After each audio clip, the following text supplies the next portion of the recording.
Mesdames et Messieurs les présidentes et présidents des partis politiques membres des forces politiques et sociales, congolaises, congolais, chers compatriotes. L'année 2014 a tiré sa révérence, une année comme les autres qui l'avaient précédée, émaillée de tourments et de difficultés de tout genre que notre peuple, dans sa bravoure légendaire, a su traverser sans courber l'échine, sans perdre espoir. Alors que le peuple congolais, traumatisé par les élections chaotiques de novembre 2011, a observé une patience héroïque, se préparant à faire un pas décisif sur le chemin de la démocratisation, en accédant pour la première fois à l'alternance démocratique, il a été surpris par la résurgence des velléités monarchistes de la part de la majorité au pouvoir, tendant à rompre le pacte républicain obtenu au prix de sacrifices sans nombre pour prolonger indéfiniment le mandat de l'actuel chef de l'État qui, au terme de la Constitution de la République, prend fin le 19 décembre 2016 à minuit. Au président de la République et à tous ceux qui l'encouragent dans cette voie dangereuse, nous disons qu'il existe une vie après la présidence de la République.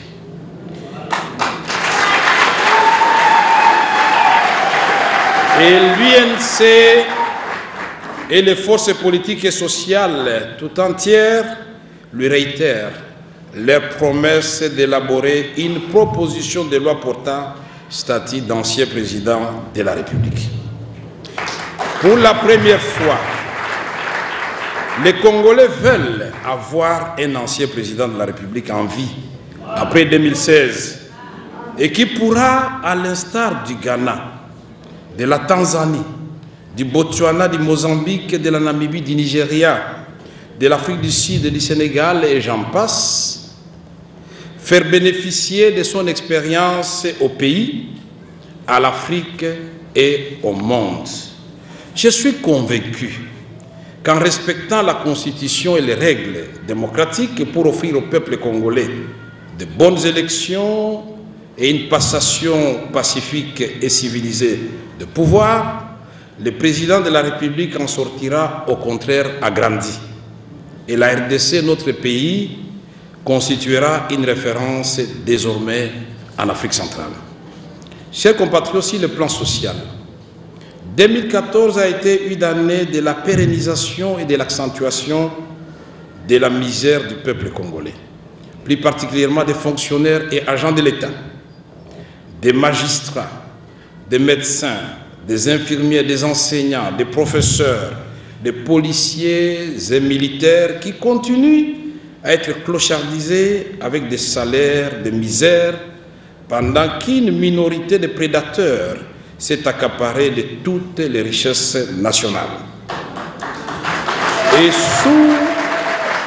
Et sous les fallacieux prétextes de la révolution de la modernité, elle se livre, cette minorité de prédateurs, elle se livre impunément au détournement systématique des deniers publics au détriment de la communauté nationale. En outre, 2014 était une année sombre pour la jeunesse, contrainte au chômage, pour les étudiants sans bourse, soumis aux conditions inhumaines dans les hommes et auditoires, pour les paysans abandonnés à leur triste sort, pour les parents humiliés et rendus incapables de prendre correctement en charge l'alimentation, la scolarisation et les soins de santé de leurs enfants qui, faute d'encadrement, sont exposés à devenir des bandits, des koulouna, des chégués et j'en passe. Pour les militaires, policiers et leurs familles, entassés dans des camps où pour survivre, ils doivent sous-louer aux civils et autres personnes qui peuvent à tout moment infiltrer notre système de défense, les besoins qu'ils occupent dans les camps. du jamais vu au monde. Que pourrons-nous attendre de notre armée quand les plus hauts gradés perçoivent moins de 150 $ américains par mois? Il est temps de rendre à ce corps de défense, tout comme à la police nationale congolaise, toutes ces lettres de noblesse en leur attribuant des moyens conséquents pour leur restructuration, modernisation et une correcte prise en charge des militaires et policiers, ces hommes qui ont accepté de servir le pays sous le drapeau.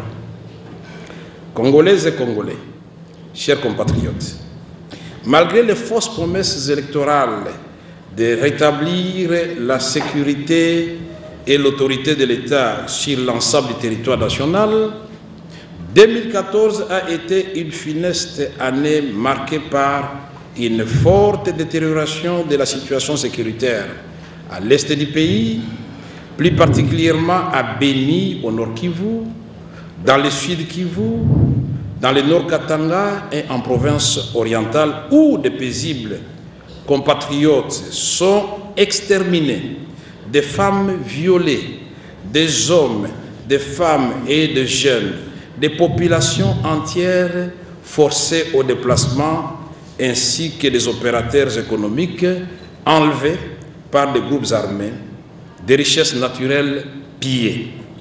C'est aussi le cas dans les grandes villes du pays, avec la montée vertigineuse du banditisme urbain et des assassinats sommaires. C'est ici le cas de rappeler et de dénoncer l'odieux assassinat dans les circonstances non encore élucidées du vaillant colonel Mamadou Ndala, fait général à titre posthume, des journalistes et des défenseurs des droits humains qui viennent s'ajouter à la longue liste des victimes des assassinats ciblés, notamment les cas de Floribert Chebeya, Fidel Bazana, Didas Namujimbo, Serge Maéché, et la liste est longue. La mort aussi du général Baouma d'une mystérieuse maladie.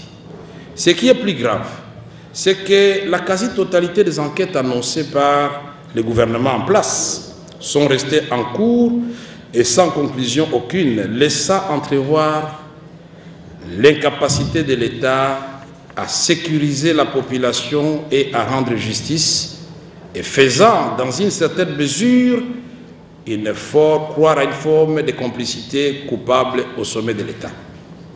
2014, c'est aussi l'année des expulsions massives de nos compatriotes qui avaient trouvé refuge dans des pays voisins. D'explosion de la poudrière du camp brigade en Bujimaï, des naufrages de bateaux sur Tanganyika, des catastrophes ferroviaires au Katanga, des accidents de circulation, notamment les réfugiés congolais rentrés de l'Ouganda dans le Nord Kivu, des troubles dans des stades, etc., etc. Dans ces situations difficiles qui ont endeuillé et sinistré la nation tout entière, où le gouvernement était attendu pour apporter des solutions et le réconfort à la population, les dirigeants congolais ont fait montre d'une insensibilité révoltante, se limitant à en informer l'opinion comme s'il s'agissait de signes ou de simples faits divers. Combien de morts aurait-il fallu pour que le président de la République et le gouvernement se montrent plus sensibles en décrétant un deuil national et en prenant des mesures qui s'imposent pour sécuriser notre population à tout point de vue? 220 morts sur le lac Victoria, plus de 400 morts sur le lac Tanganyika, plus de 57 morts lors de la catastrophe ferroviaire de Kamina, 450 femmes, enfants, jeunes et vieux cruellement décapités dans les tueries répétitives de Beni, où jusqu'à ce jour, l'État congolais n'arrive pas à identifier les auteurs, ni à déterminer les voies et moyens pour mettre fin à ces massacres. Que faut-il encore? Et pire encore, le gouvernement s'est limité à demander aux populations du Nord Kivu concernées de vider leurs villages pour échapper à la mort. Et en même temps, les nouvelles provenant de Béni font état de peuplement des villages abandonnés par des populations inconnues dans ces lieux. S'agit-il de la politique de transplantation tant redoutée? S'agit-il d'une autre occupation qui ne dit pas son nom? Une autre chose est vraie. Les paysans de ces contrées n'ont plus accès à leurs champs occupés et la famine toque déjà à leurs portes. Force est de relever que tous ces cas, aussi tristes que funestes, ont lieu sans qu'à aucune occasion nos compatriotes victimes ne puissent bénéficier de la compassion ni du chef de l'État, ni celle du gouvernement. Le président de la République est demeuré toute l'année absent face aux drames et tragédies multiples qui ont endeuillé le peuple congolais. À aucun moment, on n'a senti ni sa présence, ni sa compassion, ni entendu sa voix. Bref, le chef de l'État ne s'est pas montré préoccupé par le sort de ses propres compatriotes. À son silence est venue s'ajouter l'inaction de son gouvernement. C'est déplorable. En effet, pour moi et vous, nous vivons le plus profond de nous-mêmes, une misère inqualifiable à laquelle nos dirigeants nous ont toujours soumis et veulent nous accoutumer. Qui peut encore aujourd'hui parler des paniers de la ménagère lorsque nous assistons à des scènes à Lubumbashi au Katanga où le président de la République en personne, accompagné de son épouse, distribue de la nourriture dans des petits sachets, ignorant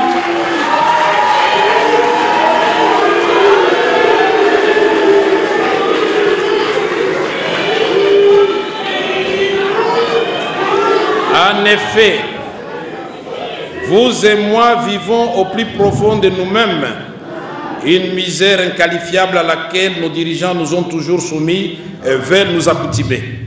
Qui peut encore aujourd'hui parler du panier de la ménagère, donc que nous assistons à des scènes à Lubumbashi où le président de la République en personne, accompagné de son épouse, distribue de la nourriture, pas dans un panier, dans des sachets, ignorant les autres contrées de la République comme pour avouer qu'il n'est plus en mesure de nourrir notre peuple à satiété.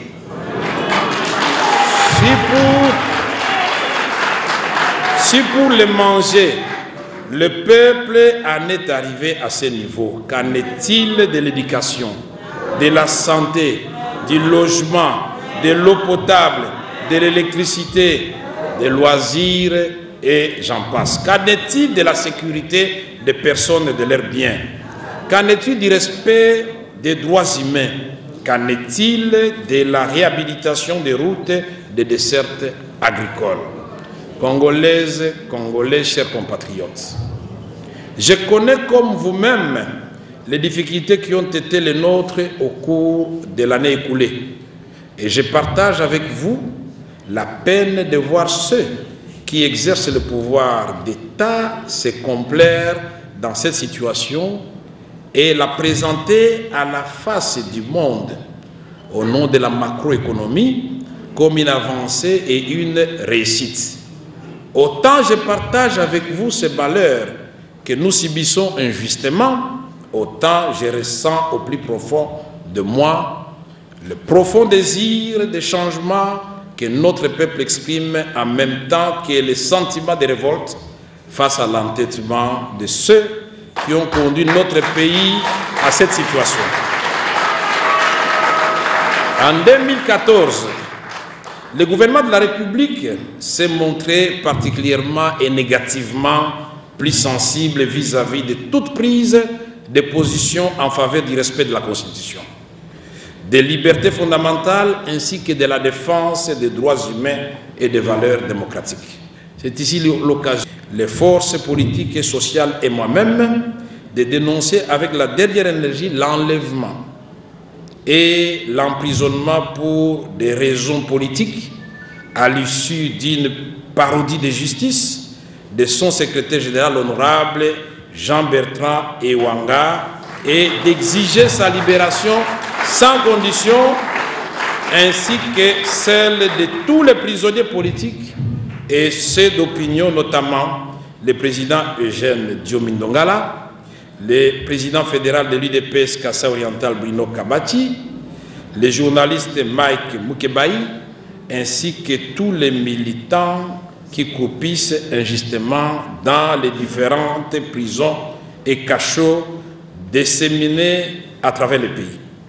Nous exigeons aussi la libération de nos compagnons, du professeur Mathieu Kalele et les autres membres de son parti qui ont été arrêtés hier sans que le motif de leur arrestation ne leur soit précisé.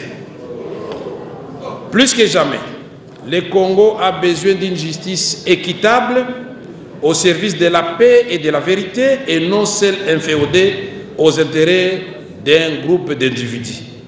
Bien plus, ces actes d'intimidation de la part d'un régime en perte de vitesse ne pourront jamais décourager le peuple congolais qui a déjà à plusieurs reprises démontré son attachement à la démocratie et sa détermination pour les changements. S'agissant particulièrement de Béni, les rapports des experts des Nations Unies, tels que rapportés ce mercredi 6 janvier 2015 par la Radio France Internationale, vient confirmer la thèse d'une complicité interne, comme mentionné clairement auparavant dans les rapports de parlementaires, donc de députés qui s'étaient séjournés à Béni.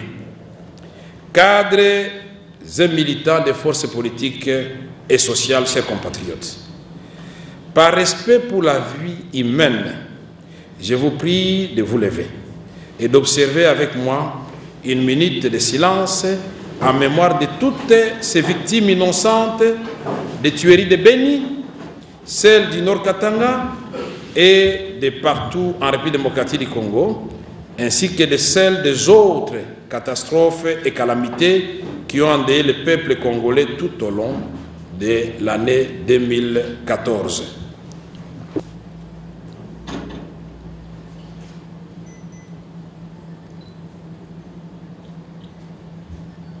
Je vous remercie.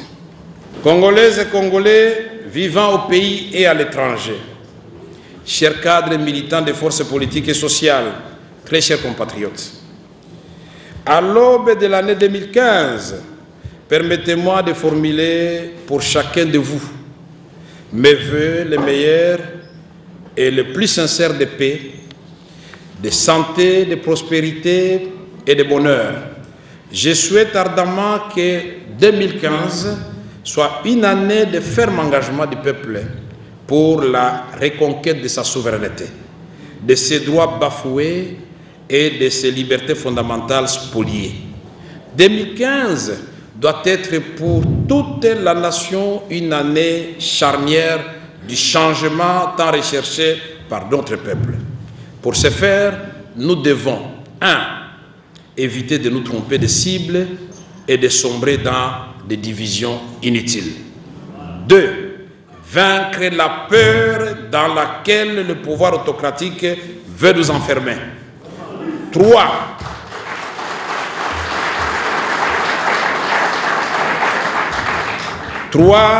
Œuvrer pour l'unité d'action de l'opposition, de toutes les forces de changement, de tous les hommes et de toutes les femmes, éprises de paix et soucieuses de voir le Congo, notre pays, devenir réellement démocratique.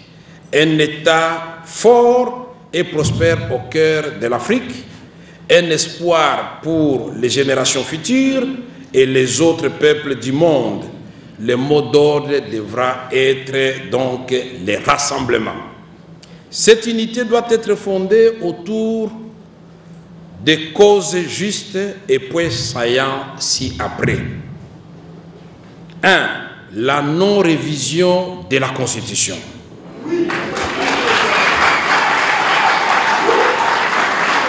2. la non-révision du mode de scrutin pour l'élection des députés nationaux et provinciaux. 3. Le refus de conditionner la tenue des élections au résultat du recensement de l'ONIP, institution créée de toutes pièces dans le seul but de concrétiser la stratégie de glissement du deuxième mandat en faveur de l'actuel président de la République. Le deuxième mandat, selon la Constitution en vigueur, nous l'avons dit plus haut, prend fin le 19 décembre 2016 à minuit. Pas un jour de plus, pas un jour de moins. 4. La non-révision de la loi électorale dans ses articulations fondamentales. 5. La publication d'un calendrier global des élections. 6. Le rejet de toute tentative de prolongation de mandat de l'actuel président de la République et toute tentative de glissement dans une transition quelconque. 7. L'organisation des élections libres, crédibles et transparentes. 8. Enfin, l'alternance démocratique. En 2016, c'est le rendez-vous du peuple congolais avec son histoire. Mes chers compatriotes, aujourd'hui, le continent africain se vide de ses enfants qui risquent et perdent même leur vie dans des noyades en Méditerranée comme immigrants clandestins. La RDC n'est pas épargnée. Elle a une diaspora qui ne fait qu'augmenter en nombre malgré les potentialités qui lui sont reconnues. Si l'espoir était donné à chaque Congolais de bien vivre en République démocratique du Congo, qu'irait-il chercher ailleurs? La République démocratique du Congo a tout d'un paradis sur terre, transformé en enfer par la bêtise de ceux qui l'ont dirigé jusqu'à ce jour. Les atouts de la République démocratique du Congo restent intacts et avec un leadership visionnaire, rassembleur et responsable, le peuple congolais trouvera le Congo où il va sourire et le fruit de la prospérité sera équitablement partagé par tous. Chers compatriotes, Congolaises et Congolais, je réitère ma disponibilité à œuvrer sans relâche pour l'unité de l'opposition telle que je l'ai exprimée dans ce message. Je pense ici au président Étienne Tshisekedi Wamulumba, en convalescence en Belgique, et à qui je souhaite un prompt rétablissement et un heureux retour au pays. Ma pensée va également au sénateur Jean-Pierre Bemba Gombo, incarcéré à La Haye depuis bientôt 6 ans. Comme tout le peuple congolais, j'ai pris pour son retour afin qu'il apporte sa contribution à l'édification d'un Congo nouveau. Ma pensée va aussi à tous les leaders politiques, combattants de la démocratie et de la liberté, qui sont contraints à l'exil, et à tous ceux qui sont privés de leur liberté et éloignés de leur famille. Mes chers compatriotes, je dénonce avec la dernière énergie toutes les tracasseries dont sont victimes tout Congolais ou toute organisation ayant pris position sur la révision constitutionnelle. Il s'agit notamment de la paralysie administrative par l'État congolais lui-même, de l'hôpital de référence de Panzi à Bukavu, œuvre pourtant humanitaire. Quand on considère la gravité des cas de nombreuses femmes violées, cette paralysie orchestrée par des individus au service de causes perdues n'est pas loin d'être un crime contre l'humanité. Il s'agit aussi des ennuis enregistrés au Katanga, à la suite des prises de position courageuses de quelques leaders de cette province contre la révision constitutionnelle et l'arrestation du député honoraire Vano Kiboko, dont le tort est d'avoir dit à haute voix ce que tous les Katangais et l'ensemble des Congolais répètent à longueur de journée, à savoir non à un troisième mandat, qui constitue une violation intentionnelle de la Constitution. Nous exigeons la libération sans condition de ces leaders du Katanga, à qui les lois de la République garantissent la liberté d'expression.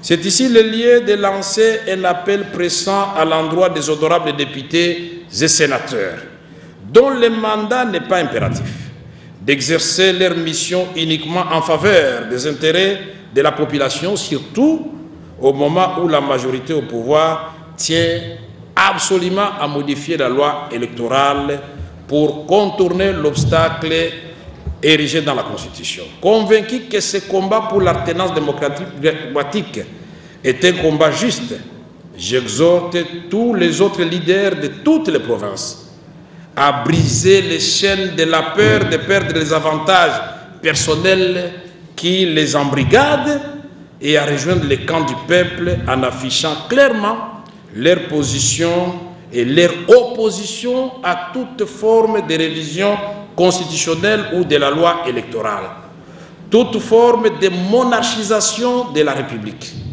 À l'instar des leaders katangais qui se sont exprimés sur leur terre et de concert avec leur peuple, comme l'avaient fait au début de l'année les populations du Nord et du Sud Kivu, avec les leaders des forces politiques et sociales, j'en appelle à nos compatriotes des autres provinces de leur emboîter les pas pour dire non à haute voix à un troisième mandat, non à une transition quelconque, non au glissement du calendrier électoral. Les Congolais de partout, de Kinshasa, de toutes nos provinces, de tous nos secteurs, de tous nos villages doivent se lever comme un seul homme pour empêcher la majorité au pouvoir d'imposer au pays son schéma machiavélique tendant à pérenniser un pouvoir insouciant, indifférent et inféodé aux intérêts obscurs. Chers compatriotes, s'agissant du découpage territorial, c'est un principe acté dans notre Constitution et la mise en œuvre des 26 provinces devrait intervenir depuis belle lurette s'il y avait la volonté politique. Pourquoi aujourd'hui choisir les Katanga comme champ d'expérimentation du découpage? Pourquoi le gouvernement ne partirait pas d'une province test qui ne pose pas de problèmes comme jadis les Grands Kivu sous la Deuxième République? Le gouvernement, en opérant un passage en force au Katanga, dans le seul but de défier certains leaders katangais qui se sont opposés à la révision de la Constitution, au glissement du calendrier électoral et au troisième mandat, ne court-il pas le risque d'embraser cette province où les communautés vivent en communion? Le président de la République doit se placer au-dessus de la mêlée et éviter de se laisser entraîner dans des rivalités de leadership au niveau provincial, fût-elle sa province d'origine. Il doit demeurer un dernier recours et un arbitre impartial. Avant d'implanter les 26 provinces, le gouvernement a l'obligation de venir présenter à l'Assemblée nationale les rapports de rétrocession de 40% aux provinces actuelles. Sinon, comment va-t-il équiper et assurer le fonctionnement des nouvelles provinces? Personne ne dit. Les enjeux sont ailleurs. Et j'invite le peuple congolais à demeurer vigilant, toujours vigilant. Nous avons aussi entendu parler de l'organisation des élections des gouverneurs incessamment. C'est une bonne chose. C'est le point de vue que l'opposition a toujours défendu.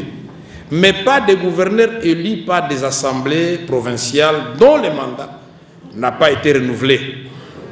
Il faudra donc, logiquement, programmer rapidement les élections provinciales pour que les députés provinciaux puisse élire les gouverneurs et les sénateurs. Nous refusons des élections avec des députés provinciaux sans mandat ni légitimité. Aux hommes de Dieu, pasteurs, prêtres, imams de toutes les églises, aux chefs coutumiers, nous vous exhortons à démarrer sans plus tarder la campagne de sensibilisation de vos fidèles et de vos administrés pour la défense des valeurs républicaines avant qu'il ne soit trop tard. Mes chers compatriotes,